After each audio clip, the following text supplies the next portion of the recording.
Okay.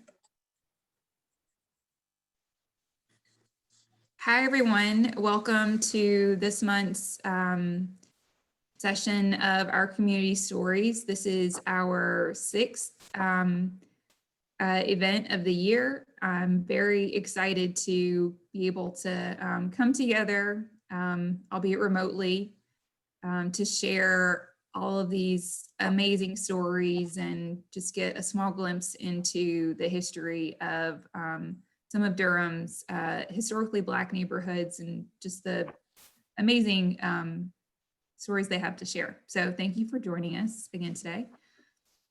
Next slide, please. Today, our recordings will be available after today, probably within a week of today, on durhamcommunityengagement.org. That's where you can see all of our past recordings. And those are also available on the City of Durham's YouTube page. And if this is a couple months from now, you may be watching this on the Durham Television Network, who is showing, re-airing these events from time to time, which is really exciting. Next slide, please. This is all part of our equitable community engagement work with the City of Durham. As you all know, engagement shapes the city's programs and policies, which shape the world and the community and the city that we live in.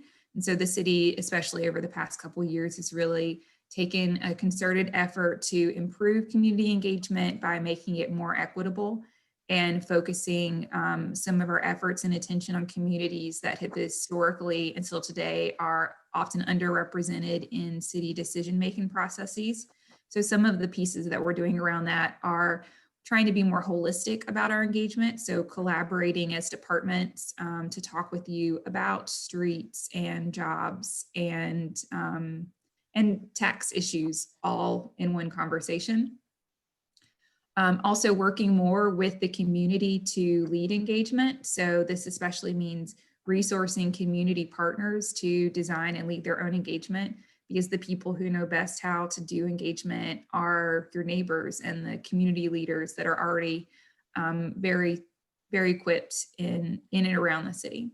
And then one of the last pieces is having a growing awareness of our city in general, but especially again, the communities that have been historically underrepresented and marginalized in city programs and policies. And so that's part of the work that we're trying to do with our community stories, is to learn more about these communities and try to build better relationships and understand the holistic story of these communities, just to, build better relationships. So thank you for joining us. Next page. Laura, do you want to hit the live stream for Facebook? I don't know how to connect that. So thank you for asking. Today, again, is a recap of the 5 communities that we've covered so far this year. And we'll be doing more beginning in January, but with the end of the year, December, everyone kind of tends to look back, even in this year of 2020. So we just thought we'd take a few moments and try to revisit the communities that we've already covered this year. This is a map from around, I think it's trying to show around 1930. And so we've circled here some of the communities. In today's presentation, we're going to start with Hayti. We're also going to go to Crest Street, which isn't circled. Oh, yes, it is circled there. West End, Walltown, and then Bragtown, which would be north, slightly north of this map. So that's kind of our path for today. Each community will have about 10 minutes to talk. And this is just, again, adding on to the stories that we've covered earlier this year. And please share your questions in the chat, questions and comments. There's also a Q&A feature if you feel more comfortable using that. And we will have time for that at the end. We also are going to have a couple of, hopefully, speakers today via phone. And so that's another technical aspect that we're trying to work on, just to let you know ahead of time. Hopefully we can make that work. Again, and trying to make even this event more accessible to people. So next slide, please. The first community that we're going to come back to is Hayti. We learned a lot about Hayti in November. That's, as you could tell from the previous map, one of the largest communities, and it was a really it was an excellent presentation. And so today, Denise Hester is joining us to share a few more stories. So I will turn it over to Denise. Denise, just let Fallon know as you need, to advance slides. Okay. Well, good afternoon, everybody, and thanks again for having me. I guess you'd say my life has come full circle relative to Hayti. I was actually born in Hayti at 810 Pine Street, which was renamed by the city to South Roxborough Street. Left Durham for 20 years, and upon my return, I returned to Durham and owned several businesses, which are still in effect, all in Hayti. So Hayti is near and dear to my heart. I'm going to just give a quick timeline for those who may want a little more factual information about how rapidly Hayti developed. After the end of the Civil War in 1865, Durham was incorporated in 1869, and Reconstruction took place, ended in 1877. But by then, Durham was well on its way with a sizable Black population who left the plantations in search of better opportunities.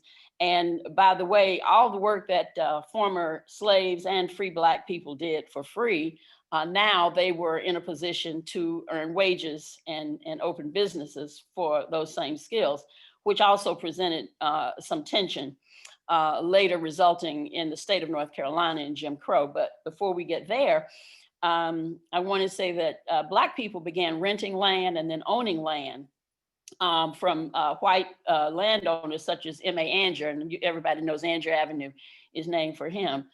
These are a few of the early names in Hayti, which you may not recognize. Richard Allen was a builder in 1880, and he built his home at 703 Grant Street. There was Wesley Thompson, who was a builder, along with other landowners, Charles Amy, David Justice, Jasper Jones, Cornelius Jordan, John O'Daniel, and many others. Once Hayti got cranking up, it went at a rapid pace and gained visibility worldwide. Aaron Moore, who's one of the founders of North Carolina Mutual, built his home at 606 Fayetteville Street around 1900 and donated land for many of the other institutions that sprung up in Hayti. And the businesses, some that started before 1900, even Scarborough and Hargett, North Carolina Mutual in 1898, also White Rock Baptist Church, St. Joseph's AME, and Fisher Memorial Holiness Church were all started before 1900. Hayti, the enclave or the neighborhood, was officially annexed into the city of Durham in 1901. So, Hayti has a long history that parallels that of the city of Durham. And I can say for a fact that Durham would not be the city it is today had it not been for Hayti. The National Religious Training School, formerly the forerunner of NCCU, started in 1910. The Durham Colored Library in 1916. Old Hillside High School, 1922, on the site that we recognize as the Whitted Building, but then moved back over to Concord Street later. Lincoln Hospital, the brick Lincoln Hospital, in 1924 opened. Dr. Shepard, founder of North Carolina Central, built his home in 1925. W.G. Pearson Elementary School, built in 1928. And as you can see, the list goes on and on, just with the frenetic activity of Black people building in Hayti. A few other important notes. Fayetteville Street was paved for the first time in 1920. The first street light on Fayetteville Street, 1926. All the sidewalks were paved in Hayti in the city limits by 1927. And for those who don't know it, Fayetteville Street, which begins in Hayti, starting up at Main Street, is one of the longest thoroughfares in Durham and runs almost entirely to Chatham County. So it's always been a major transportation corridor for our community and for Hayti and the city. And in its heyday, you know, Hayti was home to over 150 businesses clustered along Pettigrew and Fayetteville Street. Hayti was self-contained, it was energetic, the area thrived despite Jim Crow segregation, lynchings, Klan activity, and so forth that gripped the state of North Carolina and America.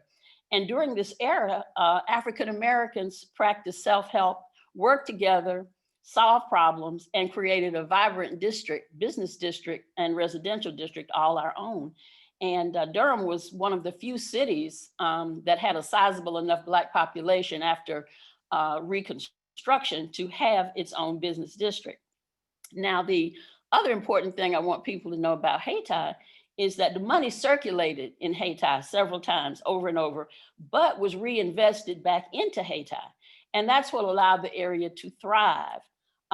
We had economic engines, banks, mechanics, and farmers, insurance companies, hospitals, schools, independent businesses that provided jobs for the growing Black population and also capital for reinvestment.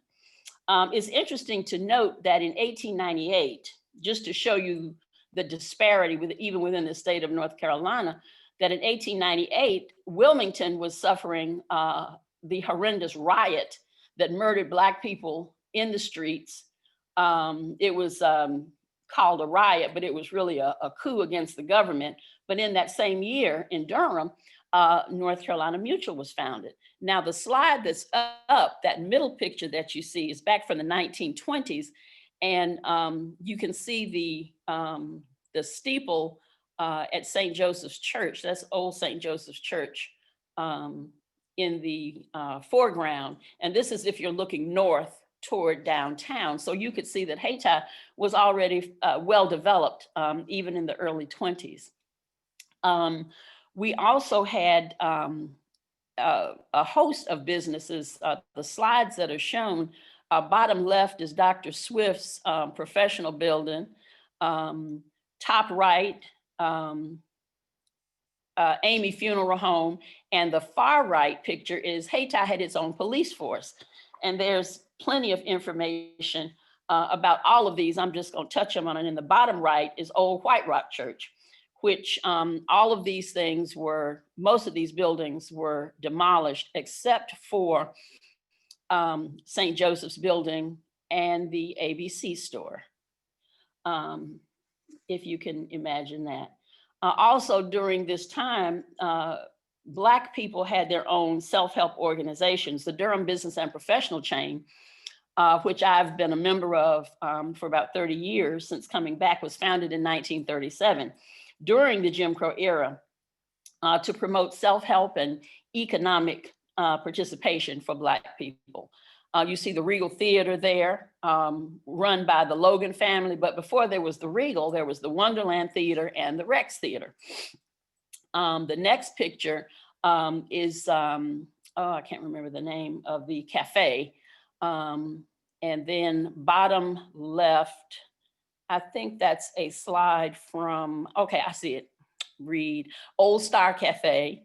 Then you've got Bull City Barber College, Service Printing, Tool Electric, Biltmore Hotel, and I'm trying to think of, well, anyway, I think that may be a slide from North Carolina Mutual or Mechanics and Farmers. I'm not entirely sure, the bottom left. At any rate, I also want to just kind of touch on one other fine point. Our financial institutions were located on Parish Street downtown. However, economically speaking, the real Black Wall Street was Pettigrew Street and Fayetteville Street, because this is where the businesses were located who provided the capital so that you could capitalize a bank or capitalize an insurance company and make deposits and so forth. So the Black Wall Street moniker was true in a way because that's where the financial institutions were, but the streets that were undergirding all this activity were Pettigrew Street and Fayetteville Street.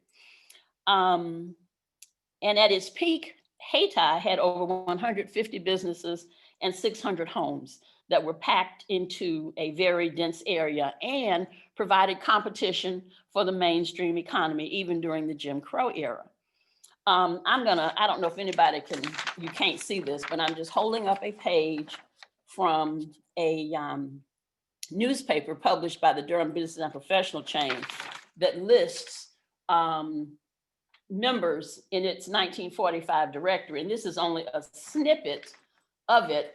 But at that time, Durham boasted 7 shoe repair shops, 3 shoe shine parlors, 10 taxi cab companies, 1 watch jewelry repair shop, 1 theater, 4 photographers, 6 doctors, 25 restaurants, 4 insurance companies, 4 real estate companies, on and on. So you can see it was a vibrant place. And the interesting thing about Hayti, there was also a section on Fayetteville on Pettigrew Street called Mexico. Now, Mexico was more or less your entertainment district. Fayetteville Street was pretty much the traditional business district, but they all worked together. And the Regal Theater was down in Mexico, also the Biltmore Hotel. And an interesting story about the Biltmore, Mr. York Garrett, when he purchased the pharmacy, the Biltmore had kind of an unsavory reputation at that time. And he said the only way he would purchase it if he could put his name in front of it, which was called Garrett's Biltmore Pharmacy. And so it enhanced the reputation of that business. But that's where you had a lot of clubs and a lot of entertainers from back in the day. Durham actually boasted quite a few famous people in the entertainment business during this era. Blind Boy Fuller, Clyde McFadder, Pigmeat Markham, Shirley Caesar, famous gospel performer, Ernie Barnes lived on Willard Street. This is before Hayti was destroyed, which is now where that exit ramp is behind the Hayti Heritage Center, along with some of my relatives and many more. Reverend Miles Mark Fisher, and also Grady Tate. So that's just a few of the sampling of famous folk who came out of Hayti. Then we get into urban renewal on the timeline.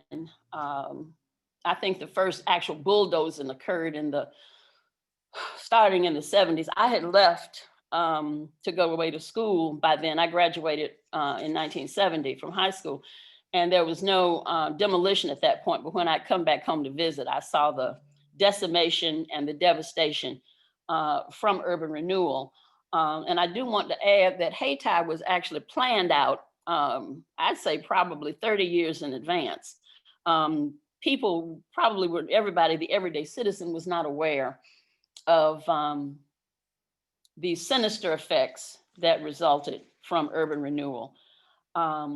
Loss of land, there was loss of intergenerational wealth, never fully compensated, and actually the redevelopment commission that was formed took more land than they really needed. And that's borne out in testimony. If you get some of the redevelopment tapes and documents, it was just mass destruction. History was lost, a sense of physical location and cultural significance were lost. The loss actually was immeasurable and is one of the reasons that we have such an economic disparity, in my opinion, in Durham today, is that the government destroyed the economic engine that was actually fueling a very, very important and competitive part of our economy. And when that was removed, it had all types of negative implications, which we see today. You move on to Tin City, which was touched upon, I think, in the previous discussion. It was only supposed to be there for 8 months, but it was off the beaten track. Nobody could see it from the street. Nobody knew it was there. But it lasted 19 years, which was just completely outrageous and unacceptable and disrespectful, given the history and the contributions of Black people in Durham. 3 original tenants remained from Tin City, which was later redeveloped by my husband, Larry Hester, in the Phoenix Square Shopping Center, which is at the slide at the bottom right. And in 1985, prior to Phoenix Square being developed, Hayti Development Corporation developed Heritage Square Shopping Center to not only bring local businesses in, but national businesses, and bring some business density back to Hayti, which was destroyed during urban renewal. And of course, one of the main provocateurs of the destruction was NC 147. And I know there's a couple of other communities that are going to talk who were also touched and affected by that highway. So Thank you, Miss Hester. I promise, I really did. I want to hear so much more, but we do have a few more communities to get to. So I feel like all of this is just a teaser for continued conversation and research. So thank you for joining today. And as people have questions, we will, this is being recorded. If you have questions, again, please share in the chat. And after everyone shares, we'll I'm sure we'll bring Ms. Hester on back for some more conversation. So thank you so much. No problem. Next up, we have Crest Street. So we visited Crest Street in October of this year. And Anthony Patterson shared a lot about that neighborhood, especially as he's learned over the past few years through his grandfather. So for this conversation, we have Anthony back and also Ronald Yarborough, another resident in Crest Street. So I will turn it over to them. Thank you, Laura. And thank you, Ms. Hester. You did a phenomenal job. And I want to start off my kind of 10-minute snippet about just kind of piggybacking off of where you left off, which is urban renewal. And Crest Street was affected by urban renewal. So when 147 had stopped construction in 1975 on this freeway, we kind of had this stopping point where the EPA had said, well, you guys shouldn't really build this freeway because the air quality in the city of Durham is terrible, considering the history of the tobacco industry and then the industrial age of Reconstruction. So, there was a little bit of a pushback. So the city government had to figure out something to do. Also in 1975, my grandfather, Willie Patterson, came out of the military and came back home and saw that not much change had happened in the within called Hickstown community. And so with a lot of people looking at what happened to Hayti around the city, and also noticing that in Crest Street in Hickstown, we didn't have any paved roads. We didn't have too many street lights. It was an area that was really neglected, and it was neglected through systematic racism. So that's something we need to keep in mind going forward. So my grandfather and the pastor of our church, Reverend Reed, during this time, was able to come together along with the help of our community and be able to rally to create a coalition called Save Our Community and Our Church. This morphed into the Crest Street Community Council. The council forced a lot of local government hands and federal government hands to be able to come together and make a mitigation plan about what to do with 147 and Crest Street.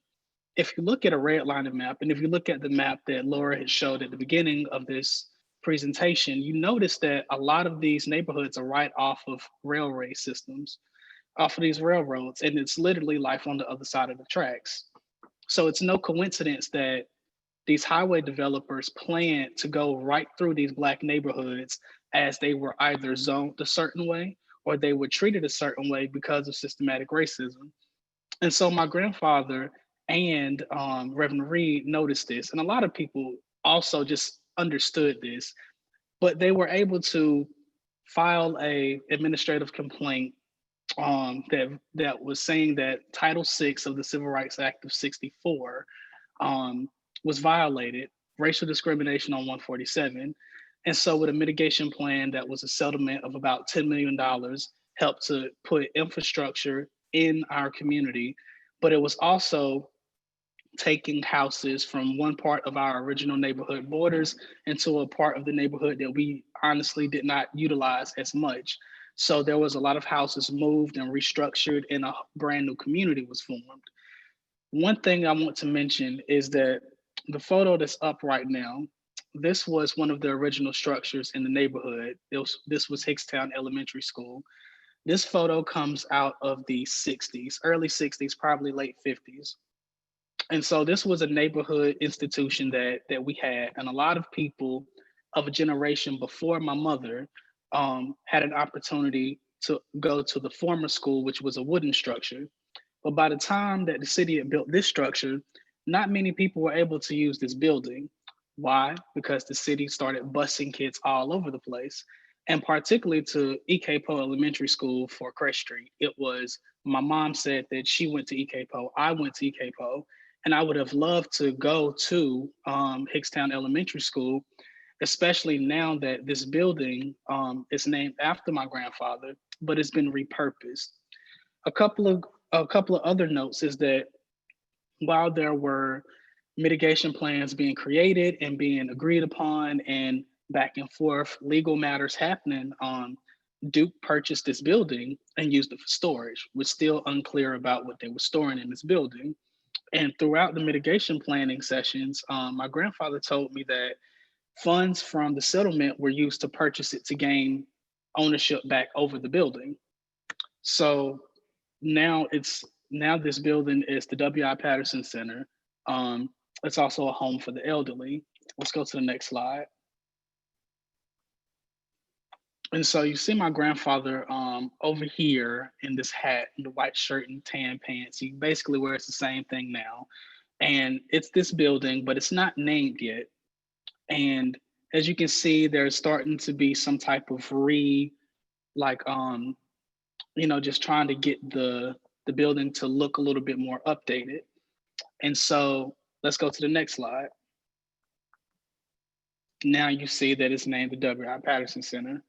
So one of the things I remember about the W.I. Patterson Center is that it was a hub for the community. It was something that I could go to as a child and get after school care and get help with homework or just have a place to chill being a teenager.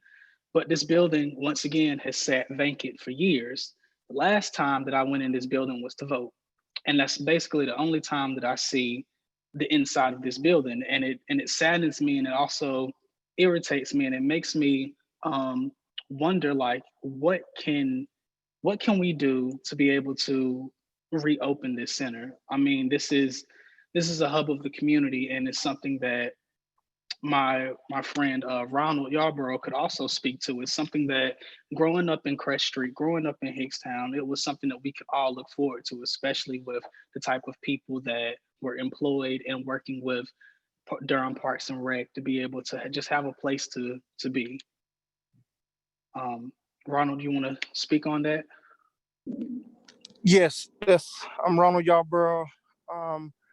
I moved to Hickstown when I was 5 years old in 1979. So I remember when they actually relocated us into the new Crest Street community. And I remember going to the recreation center. My mom was a single mom, and that provided somewhere for me to go, created social skills. I hung out with my friends. We did work. We learned respect, and just a lot of things that recreation center provided for us as kids growing up in the community. But like Anthony was saying, that would just sits there, and we could really use it to build morale, create jobs, just something for these kids that could kind of keep them out of trouble. So I've seen what the community can do and thrive with a recreation center, and what has happened to the community where these kids have nowhere to go.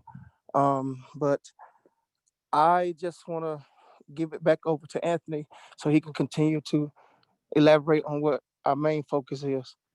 But thanks a lot for your time. Yeah, thank you, Ronald. So me and Ronald, and along with my sister and his sister, worked together to organize a couple of community events that the neighborhood really benefited from. We had a lot of people socially distanced in the park. And one of the things that always came up is like, man, we should find a way to be able to utilize this rec center again. And it's something that, I believe is a pattern that is going throughout these recreation centers or just community hubs or things that have happened to a lot of Black communities all over the city, not just Crest Street. So I kind of want to end this on saying that I hope that the equitable engagement team is actively finding a solution to be able to engage with these communities, the community associations that might be there. I know that Crest Street has a Crest Street Community Council that is still around since '75. I would like to see more done after these things, because I mean, you know, only 10 minutes isn't much time to really be able to go into our history, be able to really understand the full scope of things. And I understand that under COVID right now, it's a, you know, it's not as hands-on, but I believe that we can all kind of work together to find some type of tangible solutions to some issues that these Black communities are facing. Thank you. Thanks, Anthony. Yeah, it's a hard thing to follow. Throw me under the bus for the 10 minutes, but yes, I feel the same. I feel like this is part of an exciting part of trying to share and preserve this history. And Anthony and I first connected after the Walltown history session, and someone shared that with him, and then he reached out to me, and we've started having more discussions, including with Open Durham, about additional ways to preserve this this history. And that is something that we've spoken to our director about and continue to hope to build on, especially through the Racial Equity Task Force. Part of their recommendations were around public history. So yes, I agree. And thank you for highlighting those things, Anthony. I'm sure we'll have more conversation in the question and answer section. Next up is West End. And so this is, again, kind of a new experience for us. I'm going to bring on two residents who are joining us from the phone, Constance Ann Sorter Walker and Etta Allen McKee. These are our first phone speakers, which I'm very excited about, but also nervous, as you might imagine. So I know they're very prepared. So get ready. Here we go. 1 and 2. Okay. Constance and Etta, I think you should be able to speak. It looks like you're muted currently, but do you want to give it a try?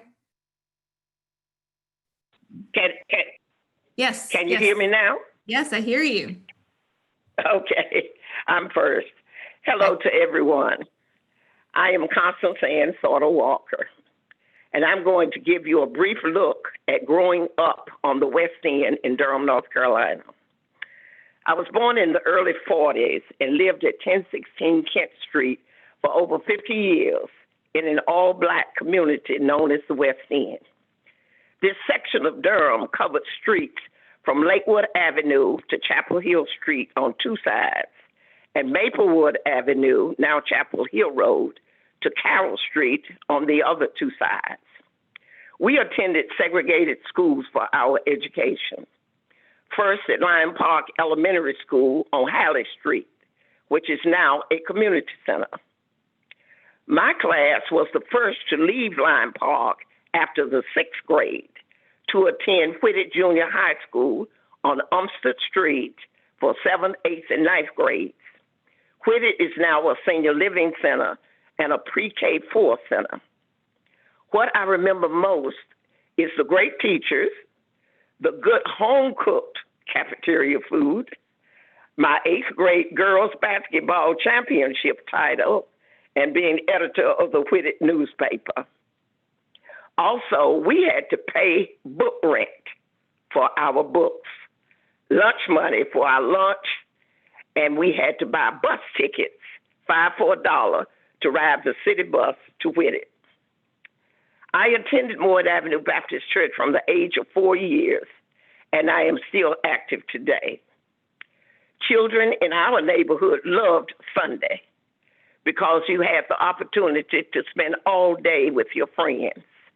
Sunday school at 9:30, main service at 11 o'clock, 3 o'clock was the afternoon service, 6 o'clock was BTU, Baptist Training Union, and 7:30 was the night service.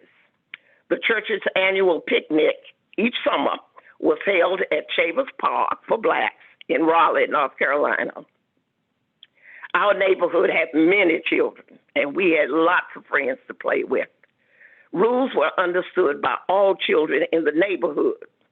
Be home by dark, say yes, ma'am, no, ma'am, yes, sir, no, sir, and addressing adults as Miss, Mrs., or Mr.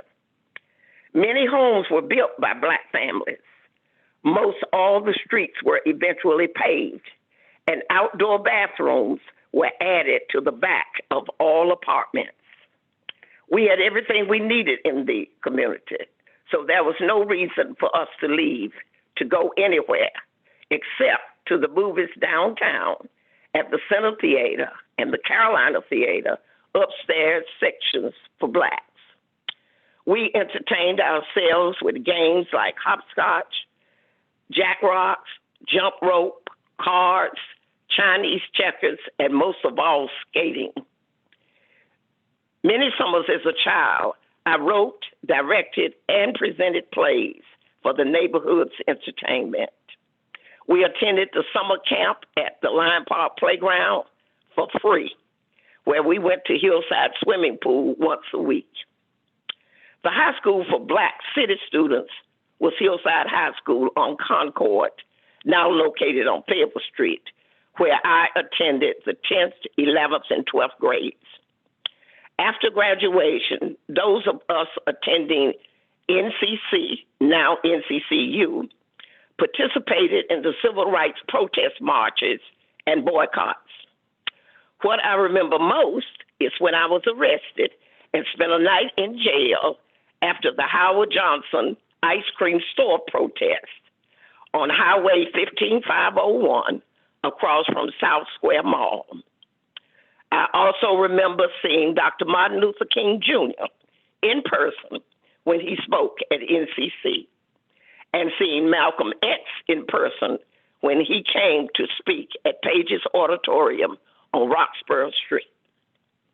Many West Enders went on to be prominent and notable accomplishments and were included in the list of 150 persons recognized for Durham's 150th celebration in 2019. I wrote a grant for West End Lyon Park Carol Street Festival that was held in August 2019 to honor 6 of the 7 persons or families that had lived on Carol Street and one that had lived on Kent Street that made history in the city of Durham. Over the past 30 years, West End reunions have been held to celebrate our neighborhood and our. Etta will now speak.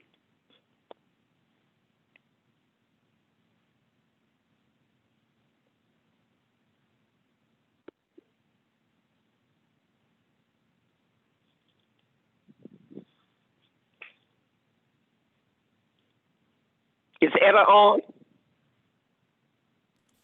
She's on. It looks like she's still muted, but she should be able to speak.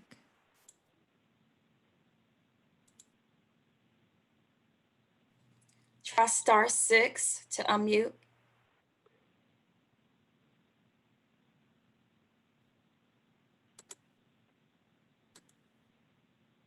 I'm not sure that we're going to be able to get Etta on. Can you share a little bit about what she was planning to say?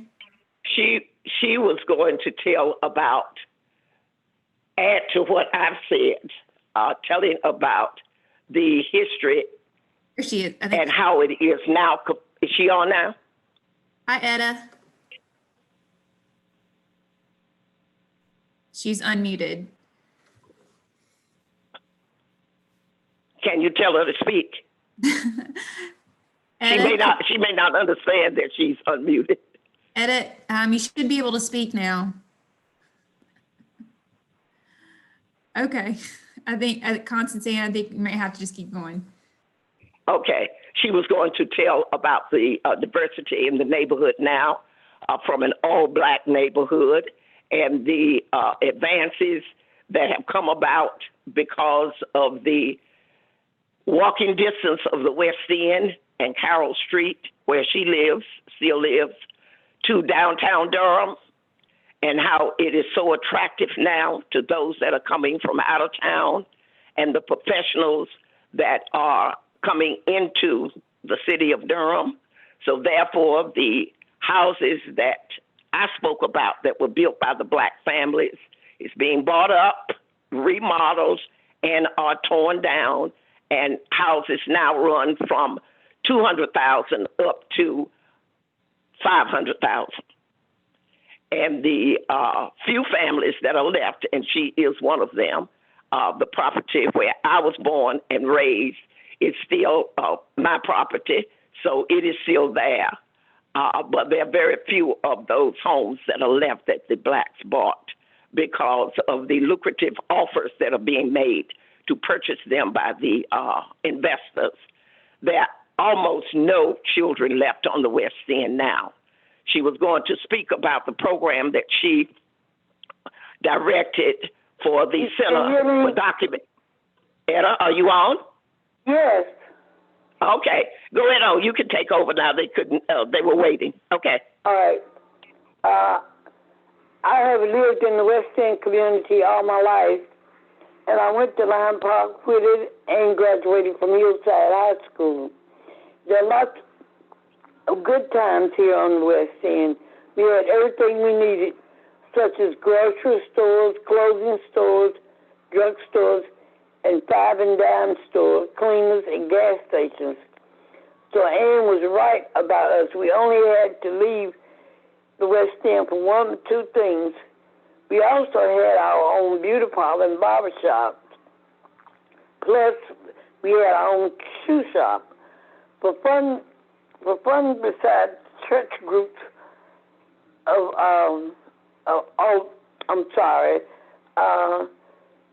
for fun besides the church group, a group of us used to go to Ann's house for a little lunch, which consisted of bologna sandwiches, pork and beans, and sliced tomatoes. We had a softball team called the Elites.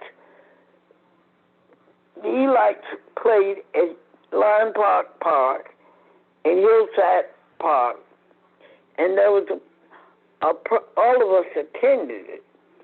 And Bill Hogan had a little shop placed on Cornell Street.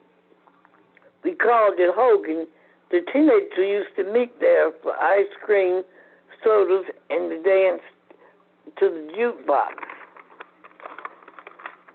We also was involved with the program that I ran for Duke Community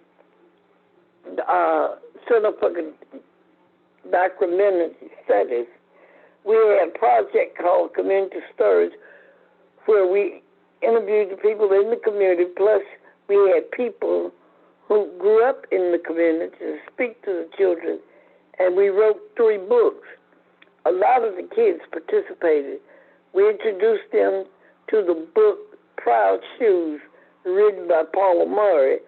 Also, she grew up in the West End. I live on Carroll Street, a few houses up the street from the Paula Murray Historical House, or the center. They call it the museum. Our neighborhood is so diverse now. Houses from 200,000 to 500,000. Me and one other original person still live on Carroll Street because we are the owners of our homes. The West End is in walking distance to all of the exciting places downtown, the ballpark, the Durham Art Center, the DPAC, and other things. The neighborhood has changed quickly, and taxes are high, and most of the children are gone. It is two families over here that have kids, from 5 years old to 2 years old, which are toddlers. There's plenty more I could tell you about the West End, but time does not permit. And that's all I have. Hello? Yes, thank you. Thank you, Constance Ann, and thank you, Etta, for being our first phone speakers and for your willingness to share with us today. And yeah, I look forward to Thank you. hearing more. Yes, I'll go ahead and mute you, but please stick around for the Q&A section because we definitely love to bring you back on for that. So next up we have Walltown. Walltown was our very first community when we started this series in July. So thank you for giving us a chance and kind of being our pilot neighborhood for this. And Audrey Mitchell was one of the original speakers, so she's back with us today. And then has also brought Tommy Long and Ed Svelick on. So I'll bring them on, and I will recognize that we're probably going to go a little past 1 o'clock. So if for some reason you missed today, the recording of this event will be available. We hope you stick around so that you can share your questions for the Q&A at the end. So we have Walltown, and then after this will be Bragtown. Here's to you, Audrey.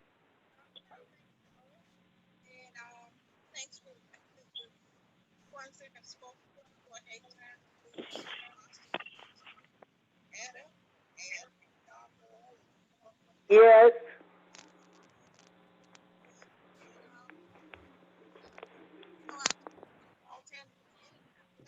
Hello, this is Ed Savelich from Walltown.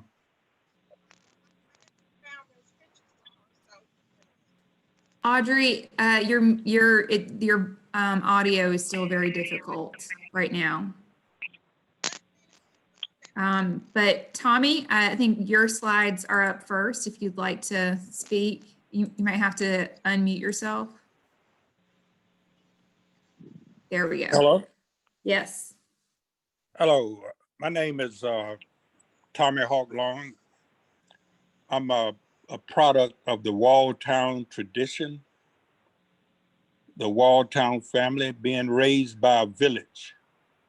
People assist in raising kids regardless of who the kid belonged to.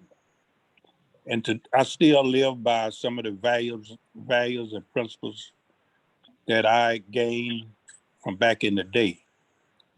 They taught us to treat people the way you would like to be treated, to be respectful, trustworthy, responsible, have wisdom, confidence, have courage, be determined, be caring, have fun, and be fair.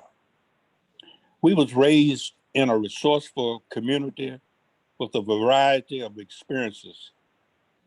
And I've heard people talk about a lot of the history of their community, but I would like to talk about the impact that the community had on us as kids. Walltown produced some of the most outstanding individuals, young kids in the city of Durham. We produced some of the top athletes in the city of Durham that went on the hillside and earned scholarships to college. We was raised by outstanding individuals that looked like us. And that was important for young Black kids to see other Black individuals that was responsible and was doing great things and successful in the community.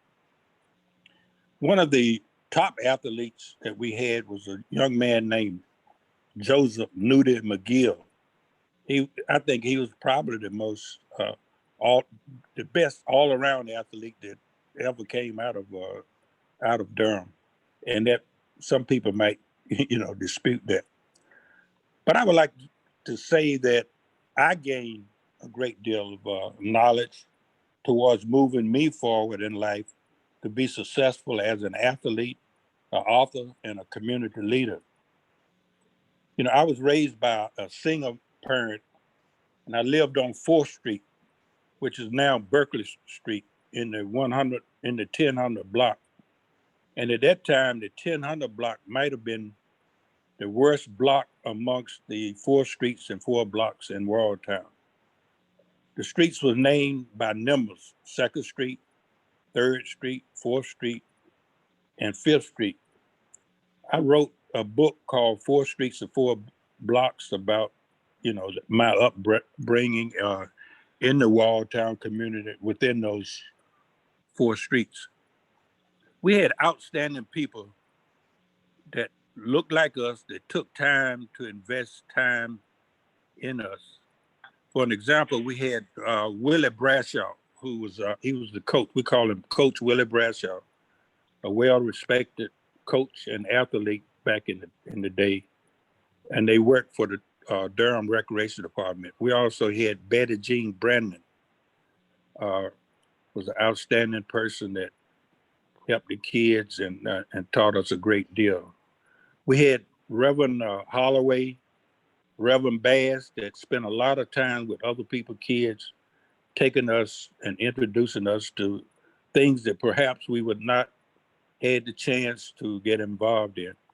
And personally for me, I had some ladies that was very concerned and interested in me, Miss Drusilla Mason and Miss Estelle Cameron and Mama Toran. Mama Toran was a lady in the community that when a kid got hurt or somebody got hurt, instead of rushing them to Duke Hospital, they would take them to Mama Toran. She had a remedy for everything. And we had a gentleman named, and he's pictured here, Mr. Alexander. He was a gentleman ahead of his time. He opened up a recreation center in a house. And he understood that between the hours of 3 and 7, kids were unsupervised and needed some place to go. And as an athlete, finishing college and serving my time in the Army, representing this country in the World Games and making the Harlem Globetrotters, knowing that my community, the Walltown community, was pulling for me and praying for me to be successful was something that gave me some additional strength to reach deep within myself to be the best that I could be, because I knew that I was representing people for my community that have done so much to push me forward to be all I could be. They gave me some tools that I could work with and put myself in position where I could live a better life. And what I try to do after 32 years of working in corrections in the Washington, D.C. area, working with police task force to try to stamp out drugs and crime, I decided to return to my community in Walltown and the Durham community to try to assist in any way I can to be helpful in this area. I started a group called the Community Initiative Project. And what I try to do is to pull these different groups together in Durham to solve problems instead of working individually, trying to determine who's the best. Let's work together and make sure that our young people get some benefit from what we are doing. And I really would be open to sharing some of my experiences and working on a task force to solve crime. If if someone interested or asks me to get involved, because it takes a team effort to do this. And when I was growing up, we had a police officer, a Black police officer that walked through the community. He knew all of the people in the community and he knew the kids. When something happened, they might not tell him exactly who did it, but they would give him a hint who did it. And that came from his ability to relate and establish some kind of working relationship with the community people. And I really think that's something that we need today. And I would like to be a part of anything that we could do to stop these drive-by shootings and unnecessary killing of our young folk, particularly these real young people. And it hurts me to my heart. And I just want everybody to know that I'm available to anything that I can do to help and be assistance. So I turn it over to someone else. Hello? Thank you, Coach Long. This is Ed Savelich. I'm a new resident in Walltown. My wife and I purchased a lot in Walltown in 2006 and then moved in 2007. We came to Walltown because we were involved with a ministry called Urban Hope, which was started by a young college graduate named Bahari Harris. He was with an international missions agency called the Navigators, and he was working at Duke, but he made it very clear that he was really interested in working in the community. And when he was there at Duke, he heard a lot about Walltown, and he met Reverend Sylvia Belcher from St. John's Missionary Baptist Church, got involved with them and the food bank and the Walltown summer camp. And we started coming over to Walltown to help with the summer camp. We were living in Apex, and my wife and I just kind of fell in love with Walltown. We started attending St. John's Missionary Baptist Church, and were very much welcomed into the neighborhood.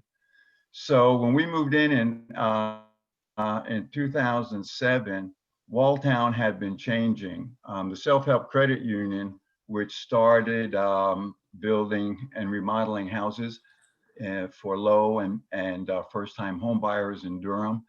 Walltown was his first neighborhood. And Walltown is made up of about 800 homes.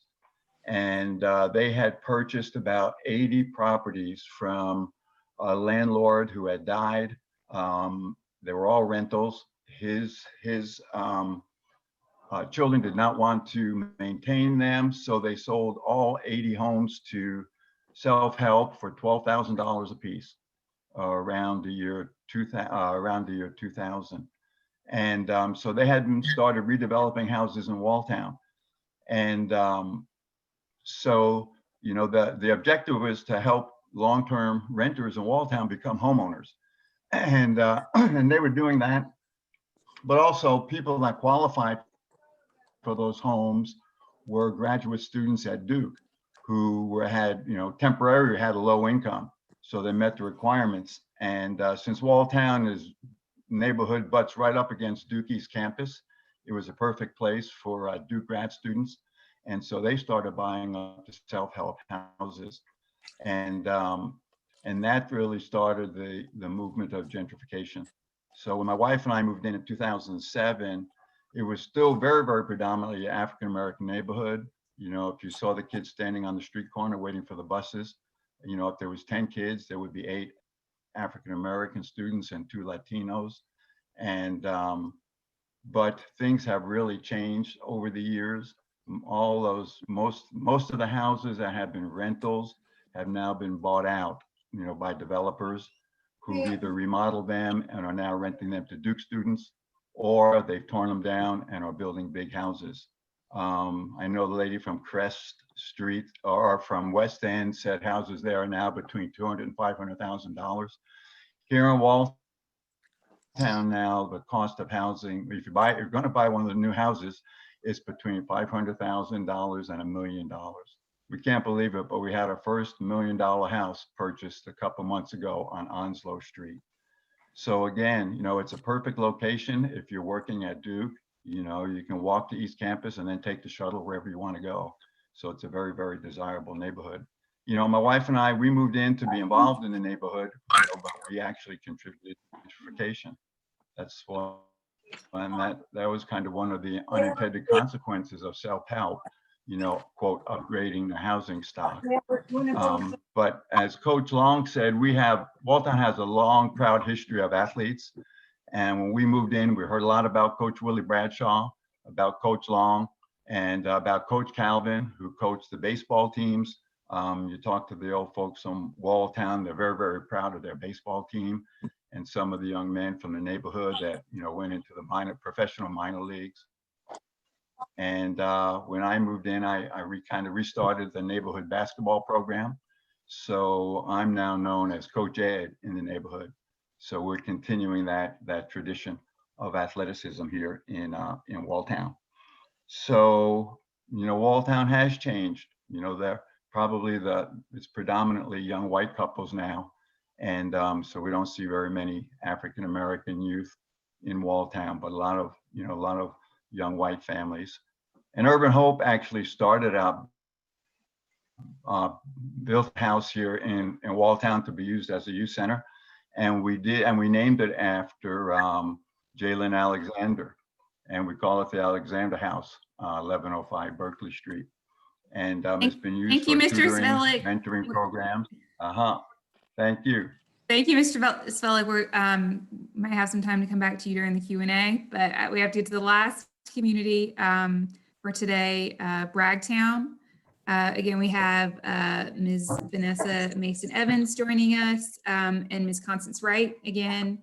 And then we also have Ms. Jean Brandon, who is joining us as well. So this will be the last community that we're covering today. Again, if you're joining us for the first time, we featured Bragtown in September with a couple of other speakers and learned a lot about the history of that community. And this is just another chance to hear a little bit more at the end of this year. So I'll turn it over to you. Thank you, Laura. This is Vanessa Mason-Evans. I will not be speaking, but I would like to introduce two people that will be speaking.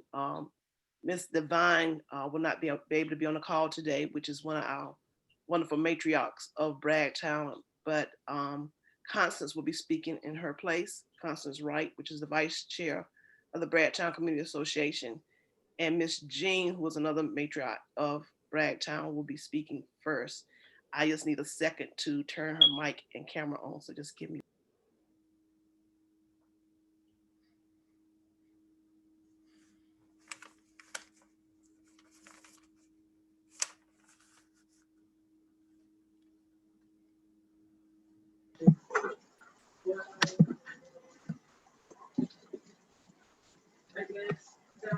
Okay, you should be up. I'm trying to find her. I have her up. My mic and the camera's on, but it's not showing her. We can see her. Okay. Yep. Looking good, Miss Brandon. All right. My name is Jean Bridgeford Brandon. In 1951, my father, Reverend David Bridgeford, built our house in Bragtown. It was off of Finch Row Road, which is now Dearborn Drive. I was a teenager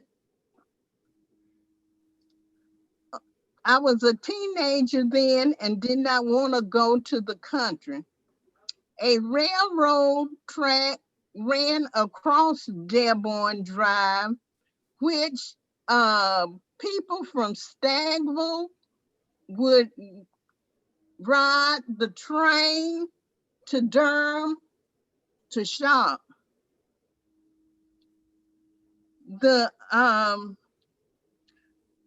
When I was a teenager, I did not want to go to the country. The streets that we lived on was Lake Drive, and the street was dirt and difficult to travel, especially when it rained. We would have to walk to Ruth Street, which is not as rugged, to Finch Row Road, which, as I said, was named Dearborn Drive.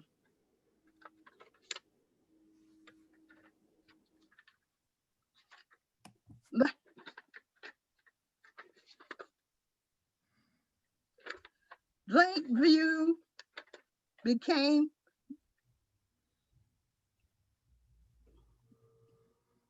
Dearborn. Our area was called Dearborn Drive in the late 60s, and it became more livable. Several churches were built, Lakeview Baptist, and New Covenant Holy Church was built. It was several existing churches, Mount Olive, and another couple of more churches. The schools in that area was Bragtown School, which was for white children.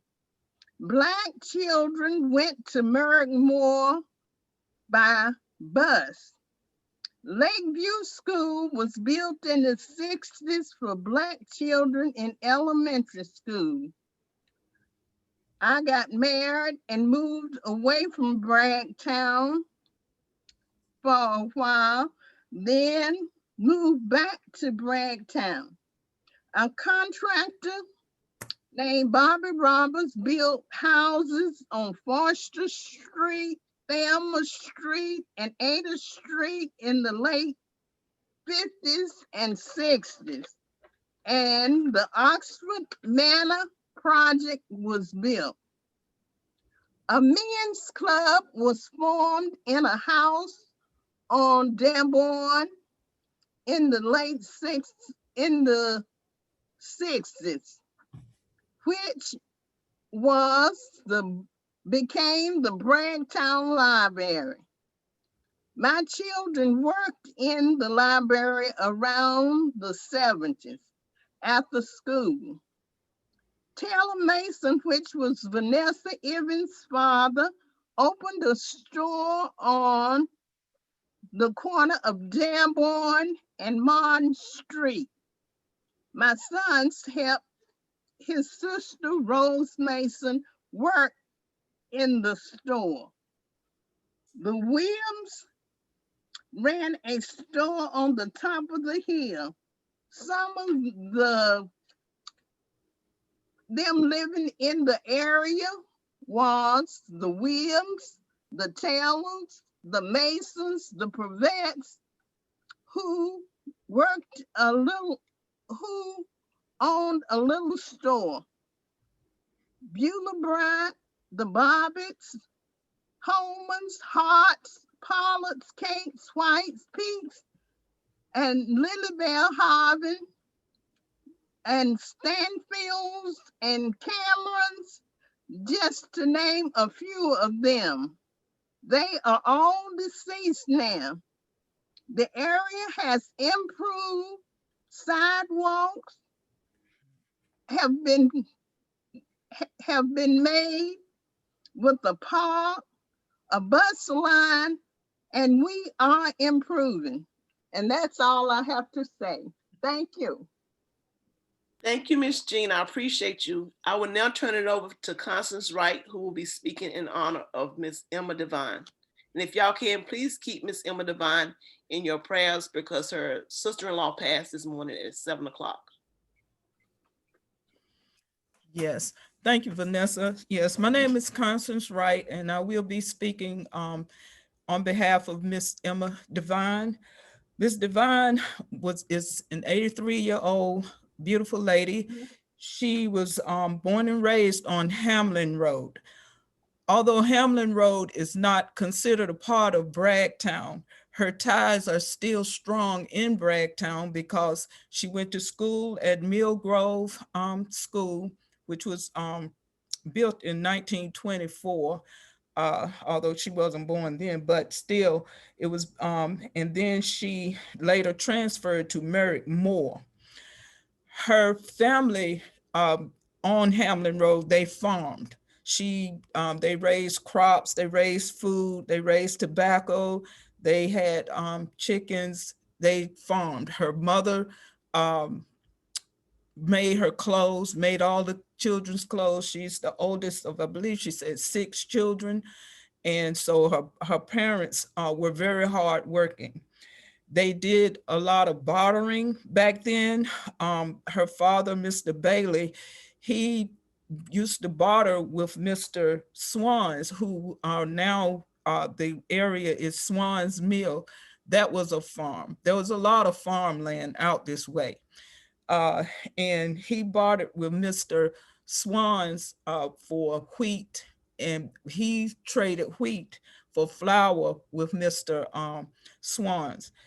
They did a lot of canning, and basically they were self-sustaining from the way she was giving her history on that farm. But to go to school, they had to come to Mill Grove.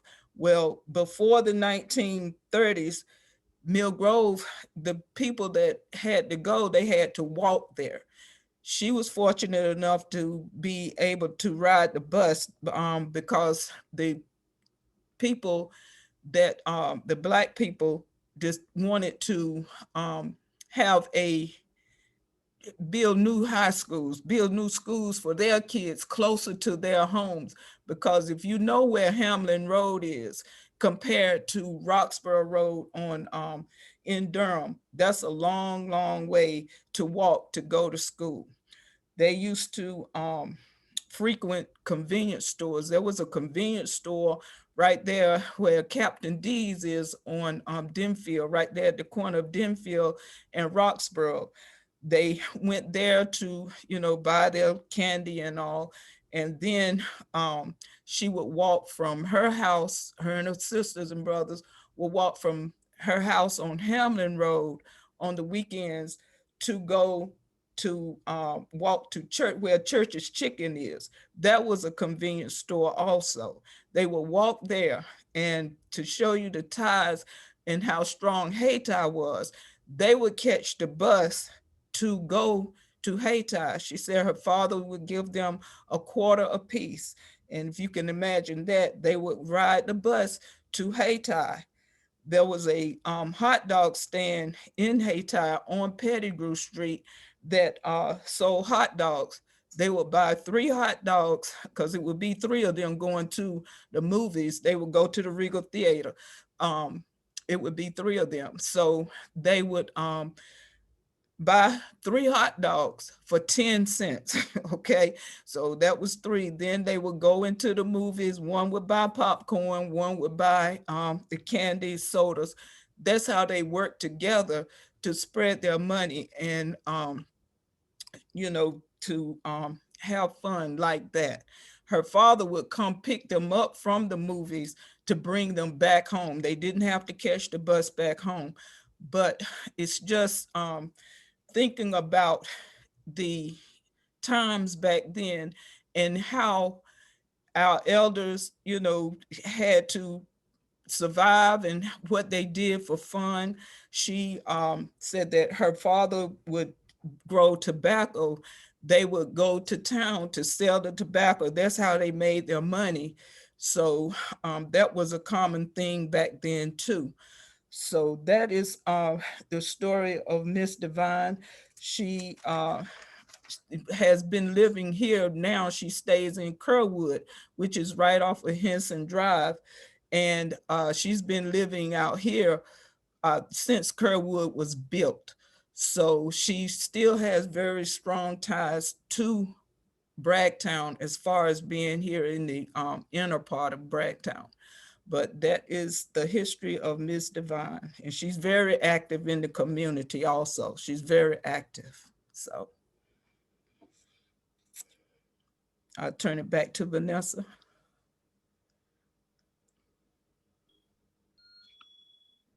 Thank you, Constance and Miss Jean. That's all we're gonna do for today because I know we're short on time and you don't want to have time for questions and answers. So Laura, I'll turn it back over to you. Thank you, Miss Vanessa. Thank you, Miss Constance and Miss Brandon. It was so great to hear from you, and we will definitely keep Miss Devine in our thoughts. So now we're kind of to the end of today's event, and I know it was an overview of a lot of information of a lot of communities. And I've asked one of my coworkers, Alexis John, to join and moderate the questions section.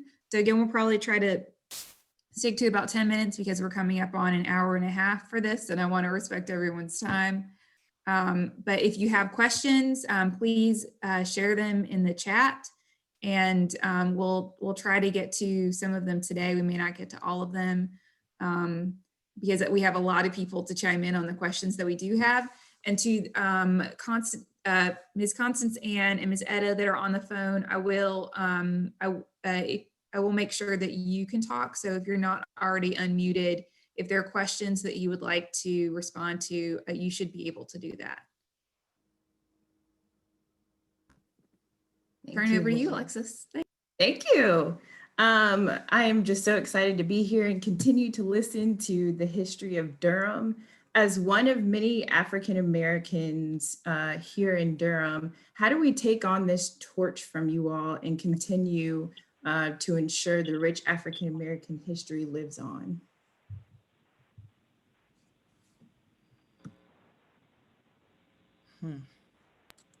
I'm going to invite any of our speakers today to share your thoughts on that question. You should be able to unmute and start your video if you'd like to speak to that.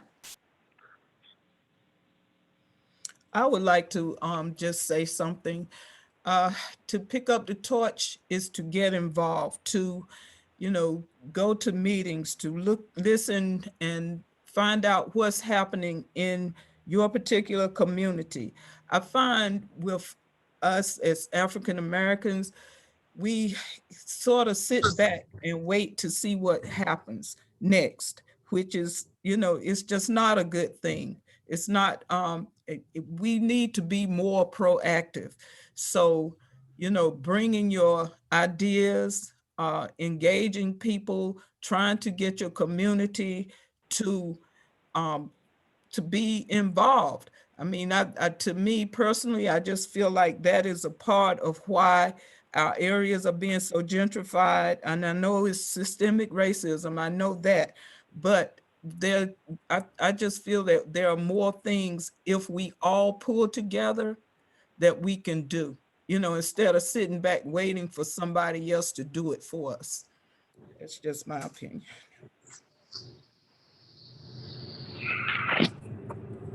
Oh, Hello? Am I unmuted? Yes, we can hear Hello? you. This is Constance Ann. My thing about the African Americans in Durham is very much what she said. They seem to sit back, and being a Durhamite, I can see it real good.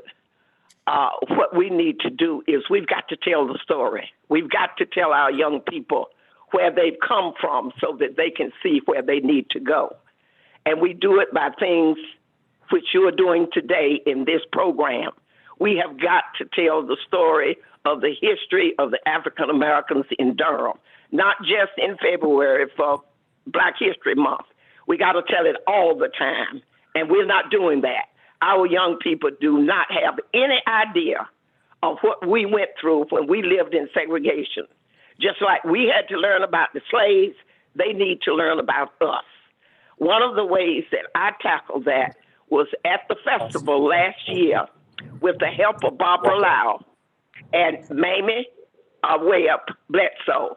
We made a coloring book of the 7 people that we were honoring for our young people to use to entertain themselves, but they're also learning. And that's something that I wanted to challenge all the other neighborhoods to do, is to take the people that made your neighborhood what it was or what it is now, put it in some type of visible thing that they can see and something that they can play with. We made a coloring book. We made a fan. Instead of fanning with the field home fans, we have a fan for the West End with the pictures of those 7 people on it that we can pass around in the 4 churches that are there and not have to always be looking at where to go when you die. So I'm just challenging everybody else to do something like that for your community and give it to the young people so that they can say, when somebody calls a name, oh, they're from my neighborhood.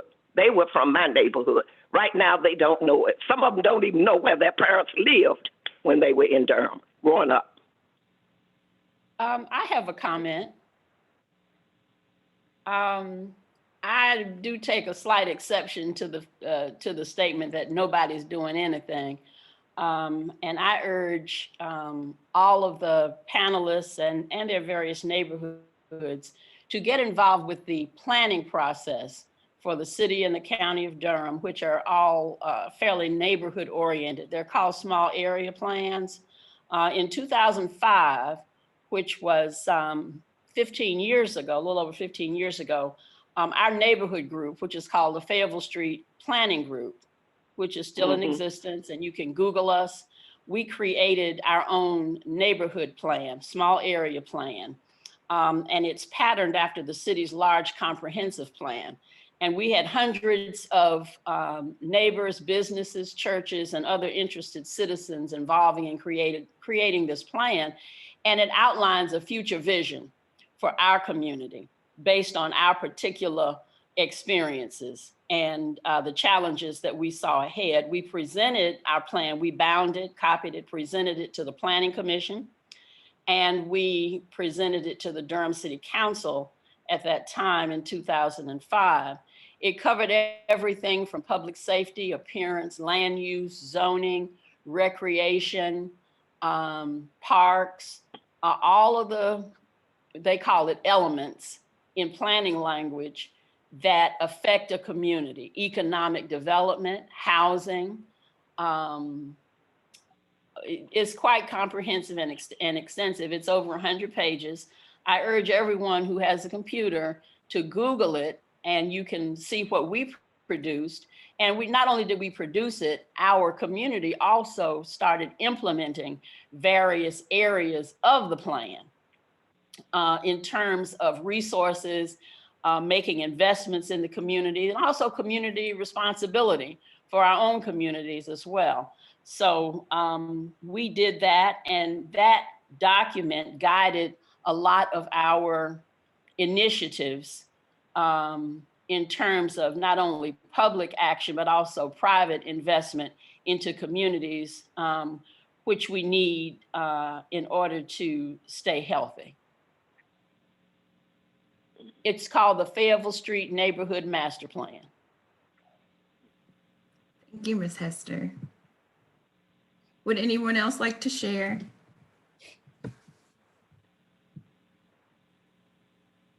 All right, moving on to the next. One other comment. Okay. Just a suggestion. Another thing, well, this is something my husband and I did privately. When we finished developing Phoenix Crossing Shopping Center on Fayetteville Street, in addition to Phoenix Square, we realized that, well, first of all, it was a celebration of trying to bring businesses back in and repopulate the Hayti Business District. But at the same time, we realized that economics in Durham was taking a divergent path. And a lot of the quote unquote entertainment venues and so forth were simply out of place, out of reach economically for people and families to buy tickets, even to go to a theater or to go to a concert. The ticket costs were just outrageous. Everybody can't go to DPAC and Carolina Theater and, you know, here and there. So our community event is free. I know Walltown has one, West End. I urge all the communities, and see, this is a great way where communities start to work with each other and intergenerationally. Someone mentioned about young people don't know. Well, when you start working on a community event, it involves all segments of your community. And it's a great way for the young people to know about the older people, what they've done. And then you can also present information in an entertaining manner that's not like, okay, sit down in this classroom and let me lecture you, which is immediate buzzkill for most young people. So if they're involved in the planning and participation in the events, it's a good way to foster community interaction and then and know who's in your community, foster trust. And then from that point, the community itself can decide directions that it would like to take to improve conditions and so forth in those communities. So festivals, fairs, parades, all these things, and they don't have to cost a lot of money. The city streets are free, okay? The city streets are free, permits are free. You do have to submit them and follow the rules in a timely manner. But, you know, it doesn't take a tremendous amount of money to get things done. I think anybody who's Black listening to this broadcast knows that, you know, we've come a long way with being short on the resource stick. So that's just a suggestion moving forward. Thank you so much, Ms. Hester. And that will be the last question, and I'll send it right over to Laura Biediger. Yes, thank you, everyone. I am gonna make sure our phone callers are back on mute. Okay, and thank you again, Alexis, for moderating our one question. I appreciate it. Just to wrap up really quickly, thank you to everyone who helped to make this event possible. Amber Wade in the mayor's office helps us with the Zoom account. Cheryl and Fallon are integral in helping me organize these every month. And then Ms. Constance, our director, as well as our NIS's assistant director, James Davis, and my manager, Linwood Best, for supporting this since July, and all of the speakers that we've had on today, and those who weren't able to join us, like Ms. Devine. There's not enough that I can say. Thank you, and I wish that we were all in person and then I could get everyone a hug, but we'll get there one day. And then